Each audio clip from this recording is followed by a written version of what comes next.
Your body starts dying the moment you stop moving, and right now the clock is already burning. At minus 5 degrees Celsius, you lose 1 degree of core heat every 10 minutes, even if the wind feels calm. Your breath becomes steam. Steam is moisture. Moisture steals heat. Physics does not care about hope. You are standing on cold ground that is draining you through your boots like a slow knife. Most people think shelter is about comfort. They are wrong. It is about stopping blood from freezing. In 30 minutes, your hands go numb. In 40, your grip fails. In 50, your brain makes mistakes that kill. The survival industry sells gear, not truth, and truth is simple. You either trap heat or you collapse. Every second, your body bleeds energy into the air, into the wind, into the wet ground. You cannot feel it until it is gone. Choose the wrong shelter and you become a quiet corpse before anyone notices. In the next moments, you decide whether you breathe or freeze. Your gear promises survival, but below zero it becomes a trap that kills you quietly. Tents block wind yet trap moisture, and moisture at minus 10 turns into ice that steals heat from your skin. Bivvies look tactical, but they seal in sweat, and sweat is blood-leaking warmth. Sleeping bags are rated for lavatories, not for wet ground and screaming wind. YouTube experts smile while their viewers freeze because they never test failure at 3 in the morning. The industry sells comfort, not physics. Physics says conduction drains you through the ground, convection rips heat with every gust, and evaporation finishes the job. When your bag gets damp, its insulation collapses, and so do you. Trust the wrong gear and you will lie still, breathing slow, counting seconds until you stop. 7 minutes later, your fingers are all ready. Snow is not cold, and believing that lie is how people die at 50 below. Snow is frozen air, and trapped air is insulation that blocks heat loss better than any bag you bought. 1 foot of packed snow has more thermal resistance than 3 inches of foam because physics favors still air over empty space. Your body makes 90 watts of heat, and snow can hold it in like a sealed bunker. Most survival schools skip this because they sell gear, not walls.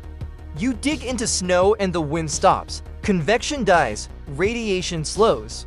Your breath warms the space instead of bleeding away. At minus 50 Fahrenheit, exposed skin freezes in 60 seconds, but inside a snow cave you can sit above zero. The ground becomes dry, moisture drops. Your blood keeps moving. This is not comfort. This is survival math. Build the wall wrong and it collapses on you. Build it right and you steal hours from death. Up next, you carve the shelter that keeps you breathing. The deadliest shelter is the one that looks strong but is built wrong. A flat roof holds weight, and weight becomes collapse when 200 pounds of snow decides to move.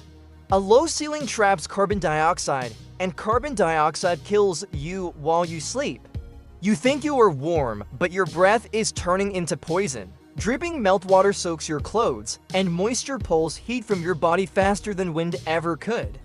10 degrees of roof angle means the difference between life and a crushing grave. Airflow is not comfort. It is oxygen. Block it and your blood starves. Leave it wide and the wind steals heat. Most people guess. Guessing is how you die. Build wrong and your shelter becomes a slow, silent killer waiting for your last breath. Now up next, you learn how to build it so it does not kill you. Heat does not move in straight lines, and building straight walls is how most people freeze. A box lets radiation escape at 90-degree corners, bleeding your warmth into empty snow. A tunnel channels wind, turning your shelter into a cold throat that sucks heat from your body. A dome is different. Curved surfaces force heat to circulate, trapping your 98-degree breath in a slow, warming loop. The physics is simple and deadly. Pressure spreads evenly across a rounded roof, so it does not collapse when a storm drops 3 feet of weight. Your core needs 37 Celsius to keep blood flowing. Drop below 35 and your muscles fail. Most survival guides ignore geometry, and geometry decides if you live. Build a dome and you create a heat prison that works for you. Build anything else and you slowly leak life into the snow. Up next, you learn how to dig it fast. 3 inches from death is not a metaphor, it is physics. Your snow wall must be at least 12 inches thick, or -20 wind will strip heat straight from your skin. The roof needs 6 inches of compressed snow to hold its own weight and keep radiation inside. Any thinner and it sags, cracks, and dumps freezing air onto your chest. Your floor needs 3 inches of packed snow above bare ground, or conduction will drain blood from your feet until you cannot stand. 1 inch wrong means 10% more heat loss, and that is enough to push your core below 35, where shivering stops and collapse begins. Measure with your hand, guess, and you die. Now next you seal the dome before the storm arrives and tries to rip it apart. You will fight the wind with snow and time before your breath runs. You do not freeze when the storm hits. You freeze when you make one silent mistake. Put the vent to low and carbon dioxide sinks into your lungs, stealing oxygen until your body shuts down. Put it to high and heat escapes, dropping your core to degrees in minutes.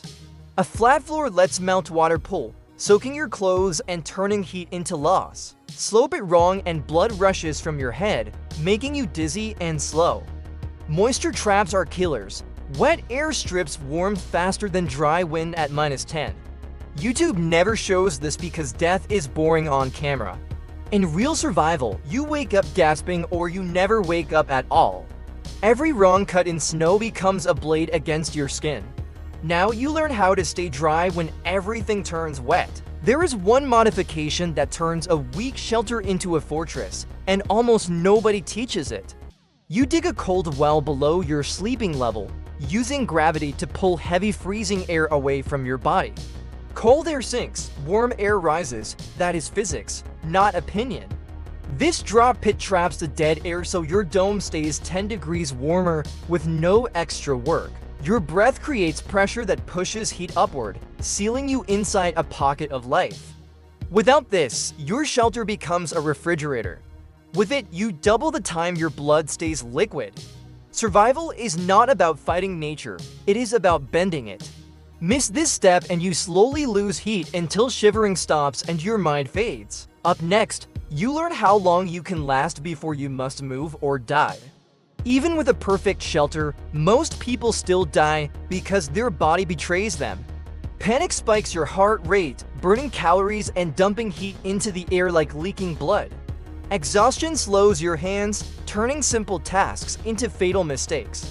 Sequence matters. If you dig before you eat, your blood sugar crashes. If you rest before you seal the dome, wind steals everything you built. Survival is a system of minutes, not gear. Your body needs 3,000 calories in cold, and without them your muscles fail at 30 for Celsius. The industry lies by selling tools instead of timing. Weather does not kill you first. You kill yourself by doing things in the wrong order. Get it wrong and you fall asleep and never wake. Build it now or die later is not a slogan, it is a countdown written into your blood. When the temperature drops below zero, you have minutes before fine motor control fails and you cannot cut, dig, or think. Practice builds muscle memory, and muscle memory is what moves when your brain is freezing. Every shelter you build in training buys you 10 more minutes of survival when it is real. Most people wait until disaster, and disaster kills them. Your body loses heat through breath, through sweat, through the ground, through every mistake you never rehearsed. Panic spikes your heart, burns calories, and drains warmth like a wound. If you have never built this dome in daylight, you will fail in darkness. If you have never measured those inches, you will guess, and guessing is how you die. Survival is not bravery, it is repetition. It is doing the right thing when your hands shake and your blood runs cold. Train now while you can still feel your fingers, because when the storm hits, there will be no second chance waiting.